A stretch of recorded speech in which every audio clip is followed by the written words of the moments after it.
Good morning my dear students. आज हम लोग अपनी एक नई रिफ्रेशर सीरीज के साथ आपके साथ हैं और अब हम इसमें जिस यूनिट को डिस्कस करेंगे वो यूनिट है लर्निंग। लर्निंग को डिस्कस करने के लिए मैं सबसे पहले आपके साथ एक स्लाइड शेयर करती हूँ। आप देखेंगे कि किस तरह हम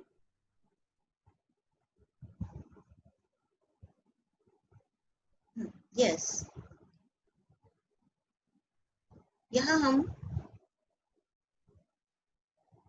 सबसे पहले जो बात मैं आपसे कहना चाहूंगी वो ये है कि हम सब लर्निंग के बारे में जब बात करते हैं तो लर्निंग को एक साइकोलॉजिकली या एजुकेशनली डिफाइन करने से पहले हमें ये समझना चाहिए कि लर्निंग क्या है।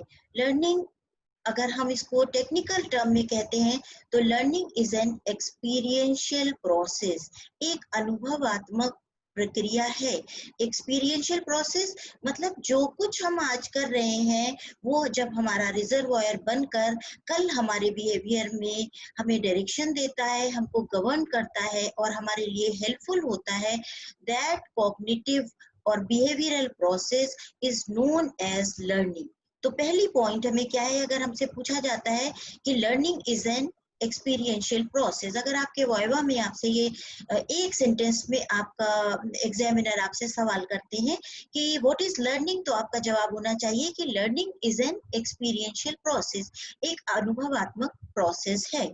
दूसरी बात, ये अनुभवात्मक जब प्रोसेस है तो ये हमारे बिहेवियर में एक रिलेटिवली परमानेंट चेंज लाती है। रिलेटिवली परमानेंट चेंज यानी एक हद तक परमानेंट चेंज, यानी बिल्कुल परमानेंट हो जाए, उसे निकाला ही नहीं जा सके, ये भी जरूरी नहीं है, बल्कि लर्निंग एक तरह का हमारे बिहेवियर में आने वाला परमानेंट चेंज है। जब हम किसी चीज के पहले उसे सीखे हुए नहीं होते हैं तो हमारा जो बिहेवियर का ग्राफ होता है, जो मैट्रिक्स होती है, वो कुछ दूसरे नेचर की होती है। और जब हम उस एक्टिविटी को, उस स्किल को, उस नॉलेज को सीख लेते हैं तो हमारा जो प्रोफाइल होता है वो चेंज हो जाता है। तो रिलेटिवली एक परमानेंट नेचर का जो फिनोमेना है इसे हम लर्निंग कहते हैं। तीसरी इंपॉर्टेंट चीज आपके सामने देखिए है, not explain by temporary states, maturation, इनेट response और टेंडेंसीज।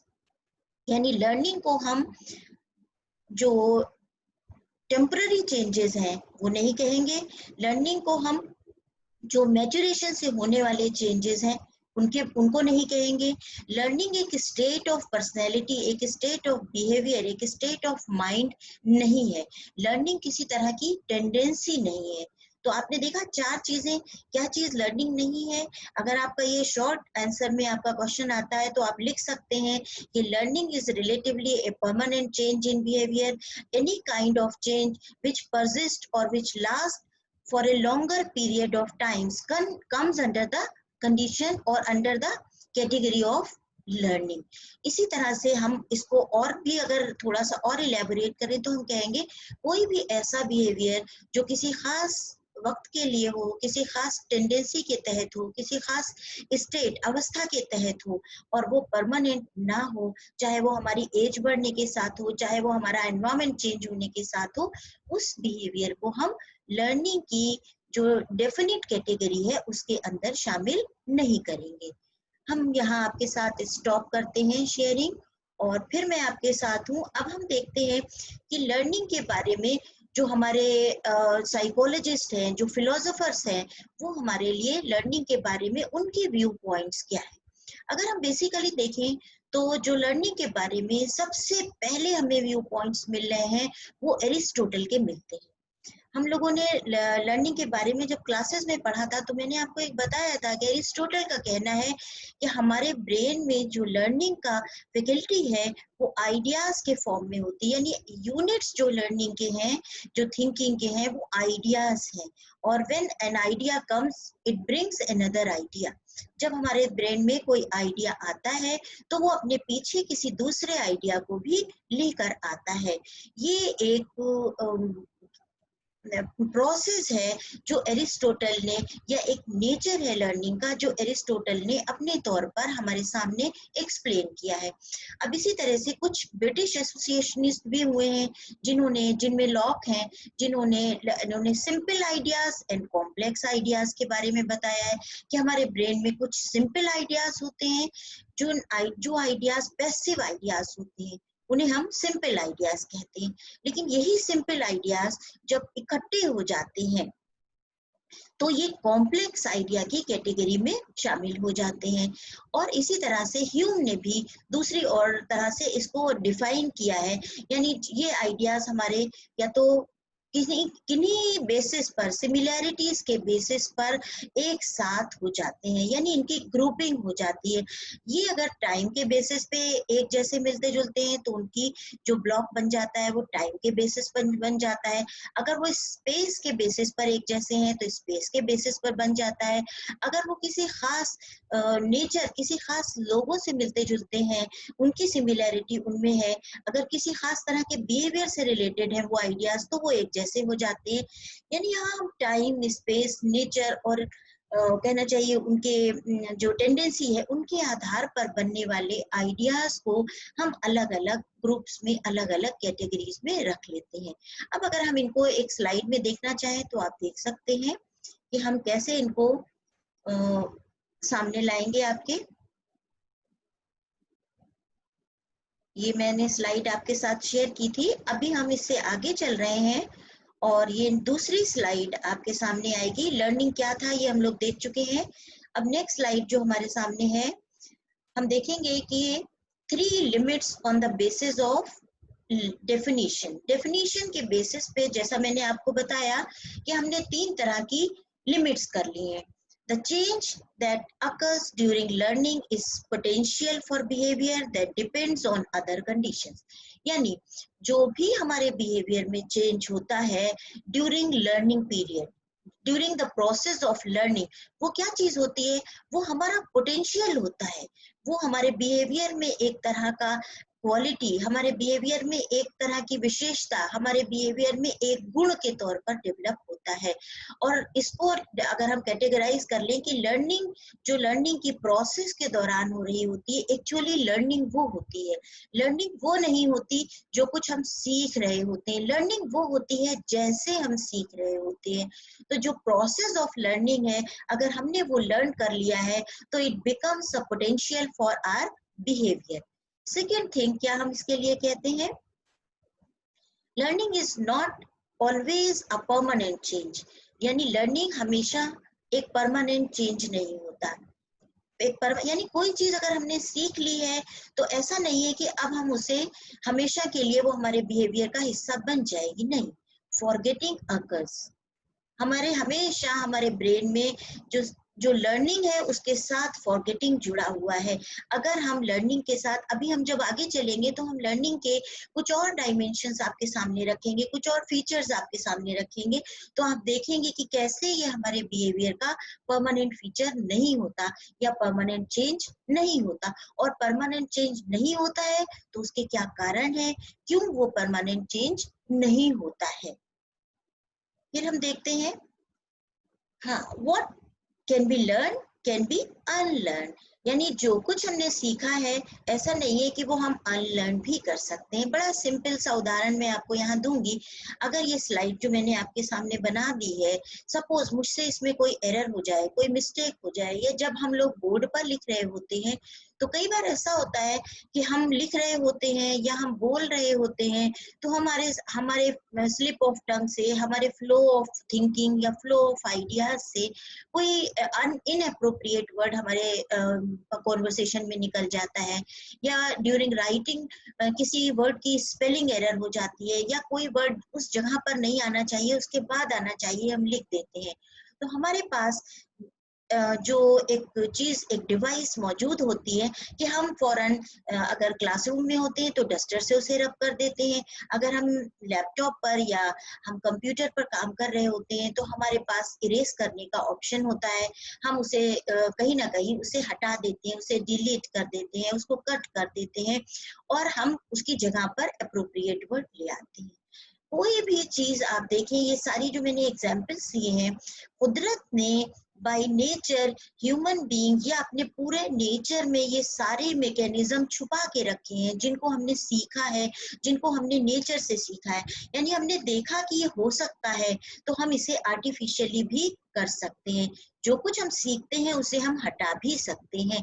सपोज हमने कोई गलत हैबिट सीख ली है, कोई हमने हमारे बाय एसोसिएशन कोई गलत चीज डेवलप हो गई है हमारे बिहेवियर में या हमारे लर्निंग में, कॉग्निटिव प्रोसेस में या बिहेवियरल प्रोसेस में या साइकोमोटर प्रोसेस में, तो उसको हम अनलर्न भी कर सकते हैं, उसको हम हटा भी सकते हैं।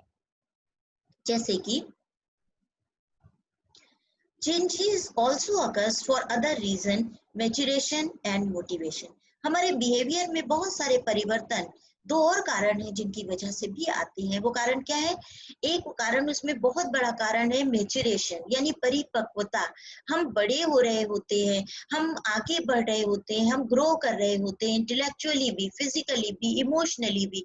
तो ये जो मेच्योरिटी है, ये बाय नेचर हमें बहुत सारी चीजें सिखाती है। आप देखते होंगे छोटे बच्चे बराबर कहने लगते हैं कि अब मैं ऐसा काम नहीं करूंगी या नहीं करूंगा, क्योंकि अब मैं बड़ा हो गया हूँ। अब मैं वो वैसे चीजों पे नहीं बैठूंगा जो चीजें पर पहले मैं जो खेल खेला करता था या जैसे मैं पहले किया करता था। Now I am grown up. तो बहुत सारे चेंजेस हम वो अपनी बड़े होने की वजह से, अपनी बढ़ने की वजह से, अपनी एज में जो इंक्रीमेंट आ रहा होता है उसकी वजह से अपने बिहेवियर में शो करते हैं। दूसरी चीज होती है मोटिवेशन। हमारे बिहेवियर में बहुत सारे चेंजेस एक्सट्रिंसिक मोटिवेशन या बाहर से हमें बताए जाते हैं कि अब आप ऐसा नहीं करो, अब आपने ये सीख लिया है तो आप अपनी लैंग्वेज में ये परिवर्तन लाओ, अब आपने ऐसा करना है, आपको अच्छी तरह बिहेव करना है, आपको कहीं जाना है तो इस तरह बैठना है, आपको किसी के सामने बिहेव करना है तो ऐसा करना है। तो ये सारे जो हम सिविलाइजेशन या सोशलाइजेशन का प्रोसेस है, ये बाय मैच्योरेशन और बाय मोटिवेशन हम सीख रहे होते हैं। तो हमने देख रहे हैं, हमने इस स्लाइड में 3 इंपॉर्टेंट चीजें सीखी हैं कि जो चेंजेस होते हैं लर्निंग के दौरान वो हमारे बिहेवियर का एक पोटेंशियल होते हैं, but they are not always a permanent change. जो कुछ हमने सीखा है हम उसे अनलर्न भी कर सकते हैं, और सीखने के लिए 2 और फैक्टर भी रिस्पॉन्सिबल होते हैं, that are maturation and motivation. इसके बाद हम लोग दूसरी स्लाइड पर जाते हैं और हम देखेंगे कि लर्निंग का एसोसिएशन से क्या संबंध है। एसोसिएशन जो हम जिसे हम कहते हैं साहचर्य। अभी मैंने आपको इसके पहले कुछ चीजें बताई थी, वही चीजें आपके सामने देखिए मैंने यहाँ स्लाइड में ला दी है कि ये आप अगर विजुअल्स भी देख लेंगे तो आपके ब्रेन में जो इसके ट्रेसेस हैं वो रिलेटिवली परमानेंट हो जाएंगे। यानी आप मेरी बात को सुन भी रहे हैं, मुझे देख भी रहे हैं और साथ ही साथ आपके सामने स्लाइड भी है। तो ये आपके बिहेवियर में, आपके जो ब्रेन है मेमोरी में एक परमानेंट फीचर ले लेगा, एक परमानेंसी इख्तियार कर लेगा। ये एरिस्टोटल ने अपने आइडियाज की जो थ्योरी दी थी उसमें इन्होंने ये कहा था कि जो हमारे आइडियाज होते हैं they are based on association. Association यानी उन दोनों के बीच, किन्हीं भी 2 आइडियाज, 2 विचारों के बीच कोई संबंध होता है। अब ये संबंध कैसा होता है इसके बारे में आप देखें। In order of 2 ideas to become associated, 2 ideas को एसोसिएटेड होने के लिए, यानी 2 आइडियाज पैदाइशी एसोसिएटेड नहीं होते। यानी 2 आइडियाज ऐसा नहीं कि जब हमारे ब्रेन में आते हैं तो वो बिल्कुल जुड़े हुए ही आते, नहीं, ऐसा नहीं होता है। वो दोनों आइडियाज में एसोसिएशन डेवलप होता है। किन वजहों से?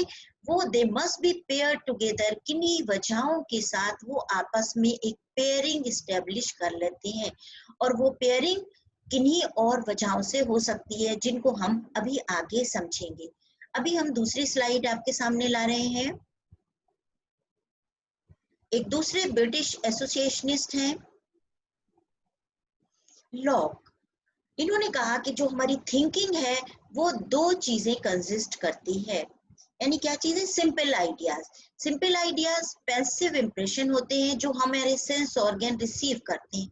यानी by walking, by doing anything, by listening something, by watching something, यानी by smelling something, by testing something, जो हमारे सेंस ऑर्गन्स हैं, हम बिना सोचे समझे, हम कभी ऐसा होता है कि हम किसी रास्ते से गुजर रहे होते हैं, हम ये सोच कर नहीं निकले होते हैं कि मुझे रास्ते में ये चीजें देखनी है, लेकिन हमारे साथ जो चीजें गुजर रही हैं वो कहीं ना कहीं हमारे आंखों से देखने में हमारे ब्रेन पर अपनी इम्प्रेशन छोड़ रही है। कुछ आवाजें जो हम सुनने के लिए नहीं बैठे होते हैं वो भी हमारे कान में जा रही होती हैं। कुछ चीजें जो हमारे जो स्मेल का सेंस है उससे हमारे बिना डेलिब्रेशन के भी हमें वो स्मेल फील हो रही होती है। तो इसी तरह से हम कहीं चीज पर डेलिबरेटली किसी चीज को टच नहीं करते, अचानक हमारा हाथ या हमारा बॉडी का कोई हिस्सा टच कर जाता है और हमको एक मैसेज मिल जाता है कि it is cold, it is hard, it is soft, it is rough. ये सारी चीजें जरूरी नहीं है कि बाय डेलिब्रेशन हमने की हो, ये हमें यूं भी समझ में आ जाती है। तो ये इस एक तरह के पैसिव एसोसिएशन होते हैं, या पैसिव, या इसे हम सिंपल आइडियाज कह सकते हैं अकॉर्डिंग टू लॉग। लॉग ने एक दूसरे तरह के आइडियाज भी बताए हैं। इन्होंने कहा ये कॉम्प्लेक्स आइडियाज होते हैं। द कॉम्बिनेशन किन चीजों का, जो एसोसिएशन होता है हमारा सिंपल आइडियाज का, यानी सिंपल आइडियाज का जब हम एक कॉम्बिनेशन बना लेते हैं कि ये आइडियाज स्मेल से रिलेटेड है, ये आइडियाज हमारा हेयरिंग से रिलेटेड था, यानी ये चीजें हमने इन चीजों से जोड़ लिए, तो ये जो हमने उनके साथ एसोसिएशन फ्रेम कर लिया होता है या फॉर्म कर लिया होता है, तो ये हमारे आइडियाज को एक कॉम्प्लेक्स शक्ल दे देता है। Now I am sharing another slide with you. Let us see Hume. Hume का कहना है कि एसोसिएशन आर बेस्ड ऑन, अब ये कह रहे हैं कि एसोसिएशन किस चीज पर बेस्ड होते हैं, एसोसिएशन आधारित होते हैं। बहुत इंपॉर्टेंट चीज आई, अभी तक जितनी बातें हम लोग कर रहे थे कि सिंपल आइडियाज होते हैं, आइडियाज चेन में होते हैं एरिस्टोटल के अकॉर्डिंग, या सिंपल आइडियाज या पैसिव आइडियाज कॉम्प्लेक्स भी टर्न हो जाते हैं या कन्वर्ट हो जाते हैं। ये सारी चीजें जिस आधार पर होती हैं, वो पहला और बेसिक जो आधार है या बेस है, दैट इज रिजेम्बलेंस, समानता। अब समानता बहुत सारी चीजों में हो सकती है, उनके फीचर्स में हो सकती है, उनके बाहरी जो उनकी फिजिकल अपीयरेंस है उनके आधार पर हो सकती है, उनके इंटरनल जो फीचर्स हैं, उनके जो यूसेज है उनमें हो सकती है, उनकी यूटिलिटी में हो सकती है, उनकी क्वालिटीज में हो सकती है, उनके कलर में हो सकती है, उनकी अपीयरेंस में हो सकती है, उनके टाइमली अपीयर होने में हो सकती है। यानी जब अभी सपोज मैं एग्जांपल दूंगी इसी स्लाइड से, अगर आपने थोड़े ध्यान से चीजों को देखा होगा तो आपने परसीव किया होगा कि जब मैं स्लाइड पर क्लिक करती हूँ तो जो पहली लाइन लिखी हुई होती है वो डिम हो जाती है, और जिस लाइन पर मैं बात कर रही होती हूँ वो हाईलाइट रहती है। अगर आपने देखा होगा तो ये एक तरह का आपके पास लर्निंग का एक एसोसिएशन डेवलप कर रही है, और आप इसको बाद में भी आराम से समझ सकते हैं। यानी जैसे ही हमारी स्लाइड आएगी और मैं कहूंगी कि अब हम दूसरी बात कहने वाले हैं, जैसे मैं आप कहूँ तो मैंने जैसे ही इस पर मैं क्लिक करूंगी, आप देखेंगे तो जो फर्स्ट सेकंड लाइन्स हैं वो डिम हो गई हैं और जो थर्ड लाइन है वो हाईलाइट हो रही है। तो ये क्या हुआ, यानी हम देख लेंगे कि एक हमने एसोसिएशन डेवलप कर लिया कि जब हम किसी तीसरी या नेक्स्ट बात पर आते हैं तो जो पहली दो बातें जिन पर हम डिस्कस कर चुके होते हैं वो दोनों डिम हो जाती हैं, और जिस बात पर हम प्रेजेंट डिस्कशन कर रहे होते हैं वो हाईलाइटेड रहती, सो दैट कि आपका ध्यान जो पिछली चीजें हैं उनके साथ सेकेंडरी हो जाए और जिस बात पर हम अभी बात कर रहे हैं वो प्राइमरी हो जाए। तो पहली बात मैंने आपको कही resemblance, that is similarity. Similarity के बारे में मैंने आपसे कहा कि वो फिजिकल सिमिलैरिटी भी हो सकती हैं, वो इंटरनल सिमिलैरिटीज भी हो सकती हैं, वो यूटिलिटी के बेस पर सिमिलैरिटी भी हो सकती हैं, वो अपीयरेंस के बेसिस पर सिमिलैरिटी भी हो सकती हैं, और कंटिग्यूटी इन टाइम और प्लेस, जिस पर अब अभी हम लोग बात कर रहे हैं कि यानी किसी एक time after a second it appears, after 1 hour एक बस आती है जिसके हर 15 मिनट के बाद दूसरी बस जाती है, तो हमें मालूम है, और जैसे ही हम देखते हैं कि 5 मिनट रह गए तो हमारा अपने आप एक आइडिया आ जाता है कि नाउ द सेकेंड बस विल कम आफ्टर 5 मिनट्स। तो ये क्या चीज है, हमने एक क्वांटिटी डेवलप कर ली है कि एक काम के इतनी देर के बाद दूसरी चीज अपीयर हो जाती है, दूसरी चीज आ जाती है। ये कॉन्टिग्यूटी हो जाती है टाइम के बेसिस पर। इसी तरह प्लेस के बेसिस पर हो जाती है।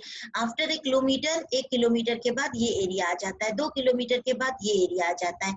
यानी इस प्लेस पर जब हम होते हैं तो हमारा ब्रेन, जब जैसे ही हम कॉलेज में पहुंचते हैं, हमारा ब्रेन एक खास तरह से काम करने लगता है कि अब हम कॉलेज के अंदर है, अब हम डिपार्टमेंट में जाएंगे, अब हमें क्लास लेनी है। फर्स्ट पीरियड इसने ले लिया है तो सेकंड मेरा हो जाएगा, फर्स्ट पीरियड के टाइम को खत्म होने में इतना टाइम रह गया। ये सारी चीजें हमारा ब्रेन खुद ब खुद प्रोसेस करने लगता है। तो ये सिमिल आइडियाज हमारे होते हैं, और आइडियाज या तो रिजेम्बलेंस के बेसिस पर या क्वांटिग्यूटी के बेसिस पर एक आइडिया दूसरे आइडिया को एसोसिएशन प्रोवाइड करता है। चौथा पॉइंट है, देखिए आपके सामने जो हाईलाइटेड है, यानी एक और रिलेशनशिप इनमें होता है, एक और एसोसिएशन होता है, cause and effect relationship.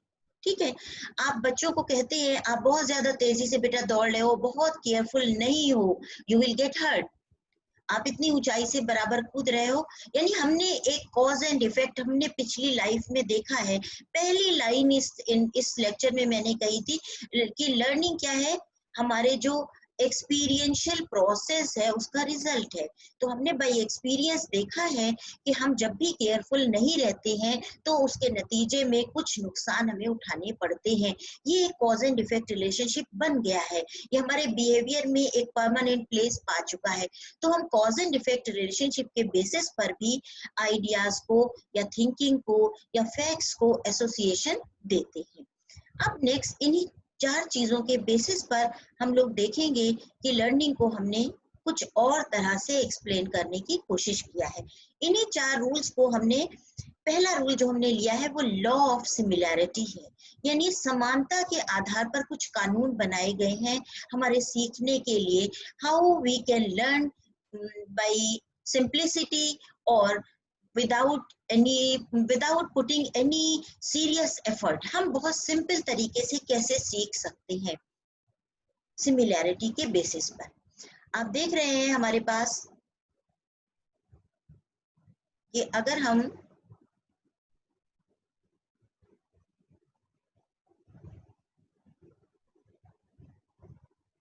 Law of similarity को हम देखेंगे तो ये समानता के आधार पर हम देख रहे हैं, सॉरी आप, मैंने कुछ प्रीवियस स्लाइड पर जाना चाहिए हमको।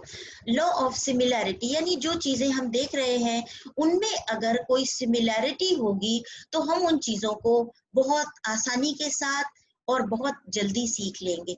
इसलिए जब भी एज ए टीचर हमको किसी कंटेंट को प्रेजेंट करना चाहिए तो हमको उनमें सिमिलैरिटी का एसोसिएशन हमेशा इस कानून को डेवलप करना चाहिए। अपने लर्नर को हमेशा कंटेंट को इस आधार पर सिखाने की कोशिश करनी चाहिए कि वो पिछली जो लर्नड थिंग है उनके साथ जो करंट चीजें हैं उनको जोड़कर सीख सके। दूसरी चीज आती है हमारे पास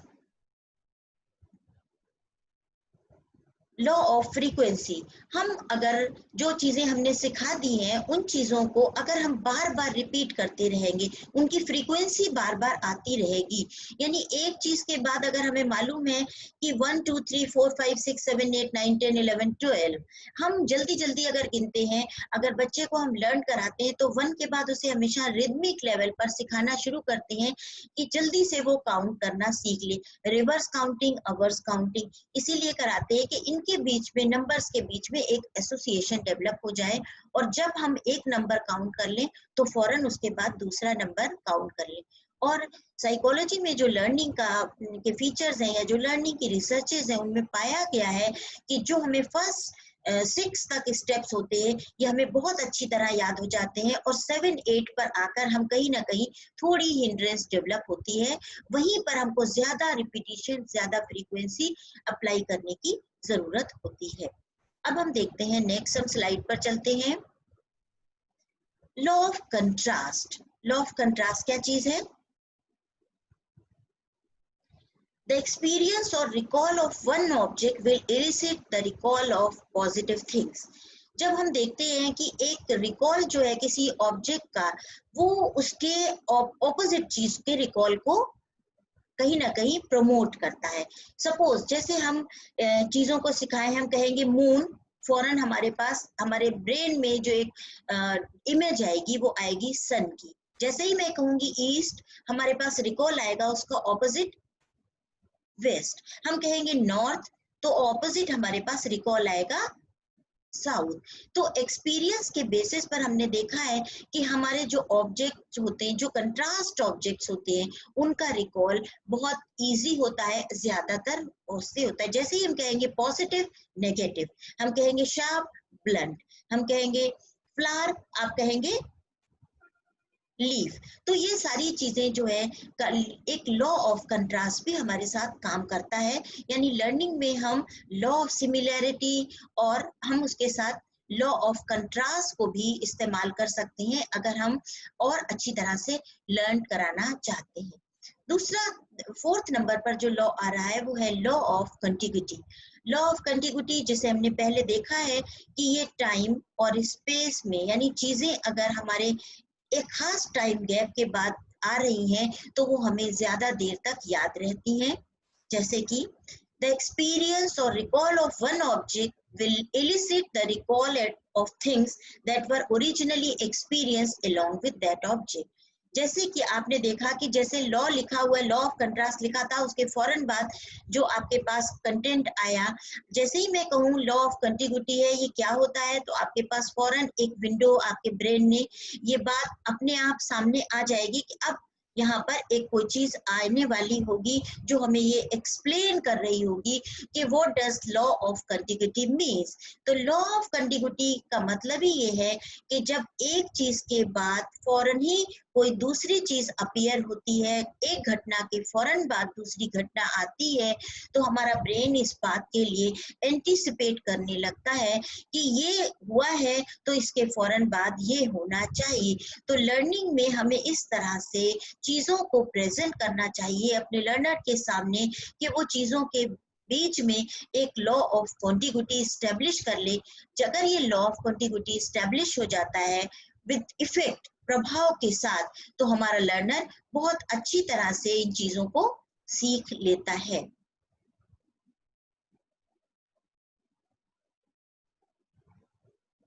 थैंक्स।